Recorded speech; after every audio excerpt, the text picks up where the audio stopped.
What's up, nMo fans? This is Alexlexus giving you a little tidbit and my overview on Bloodrayne Betrayal. I'm a big fan of 2D classic platforming games, and I know this was released during my absence while I was in Iraq for over a year. So let's get right to it.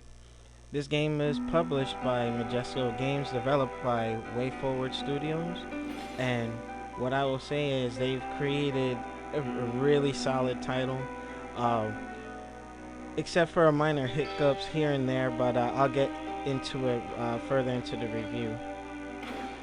Now, Bloodrayne is a 2D side-scrolling hack and slash beat 'em up, old school Castlevania, Guilty Gear, Blast Blue, all rolled up into one. That's the initial impression that I got from the game.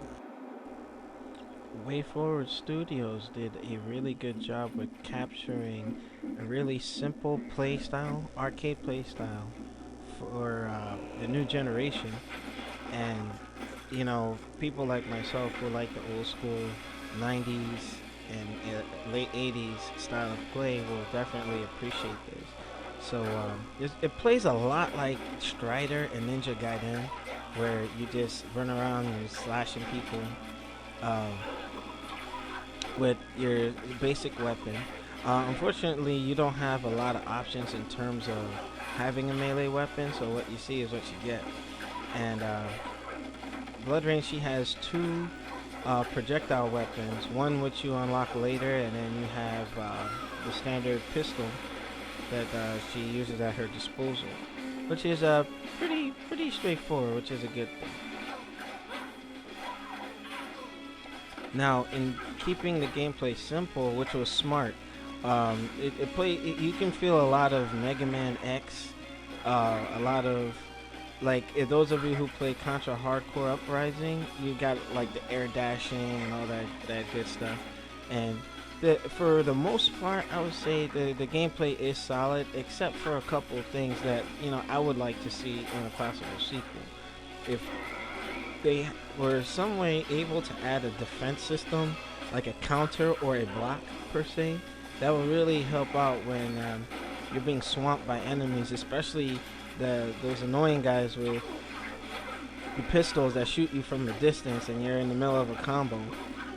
Another thing I would like to see is the addition of like a combo meter, and if you were able to string together crazy hits and combos, which this game has a strong potential of exploring, and they can reward you for it. But I guess being that it's classic style play, they didn't want to go too crazy with it. But hopefully, check this out. Also, I was saying that possibly a double jump would help when I was playing it on my own, because some of the platforming is a bit difficult, but it wouldn't be old school if it wasn't. But trying to modernize a little bit wouldn't be a bad thing. But the animation, oh my god, is fluid, very fluid. From what we were hearing at E3 when they got to play it, the character herself, she has 1400 frames of animation. That is insane for a game of this caliber. And more frames is not a bad thing. I wouldn't say it's overkill either. That's great, because it shows that WayForward Studios decided to put a lot of quality into this product and a lot of attention to it. The music, those of you who are familiar with the Guilty Gear soundtrack, it sounds oddly familiar with that theme. So for me, it really borrows a lot from some of my favorite games over the past couple of years. So it's currently available on Xbox Live Arcade and PSN.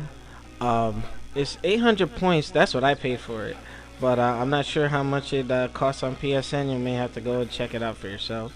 But it's old school, and a lot of the newer gamers are missing out on a golden era where, you know, games with this type of difficulty was very rewarding when you got to the end. But definitely check it out. It's available now. I'll be playing it, and those who want to give their 2 cents on this game can always leave comments in the comment box.